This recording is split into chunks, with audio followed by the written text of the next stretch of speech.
Military officials praised the strikes on Iran in a secretive operation that targeted 3 of the country's nuclear sites. Final battle damage will take some time, but initial battle damage assessments indicate that all 3 sites sustained extremely severe damage and destruction. The world is waiting to see what Iran might do next now that the U.S. has gotten directly involved in the conflict supporting Israel.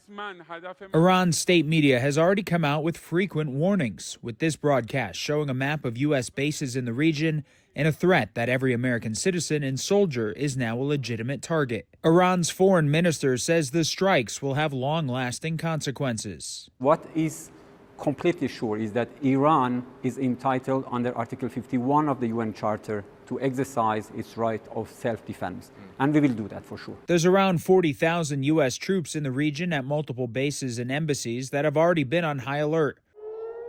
Iran hit Tel Aviv with a missile barrage following the U.S. strikes, causing damage and reportedly wounding dozens. It's unclear whether Iran would try to directly strike American assets in the region or use proxies. Israel has been targeting Iranian military sites for more than a week. The U.S. issued its own warnings to Iran not to escalate the war, both abroad and domestically, through potential lone wolf terror attacks. I think that we're prepared in the event that the Iranians do retaliate, but my message to the Iranians is it would be the stupidest thing in the world if they did. And we know that a lot of people who we don't have full accounting of were let in over the last 4 years under the Biden administration. We know that some of those people were on terrorism watch lists. But there's also economic retaliation. Trying to cut off the Strait of Hormuz could spike oil prices. Iran's options for retaliation are like the tactical equivalent of a suicide bombing. The blowback for them would be tremendous.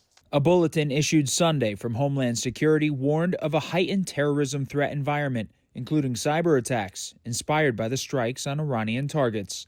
Reporting in Washington, I'm Matt Gelka.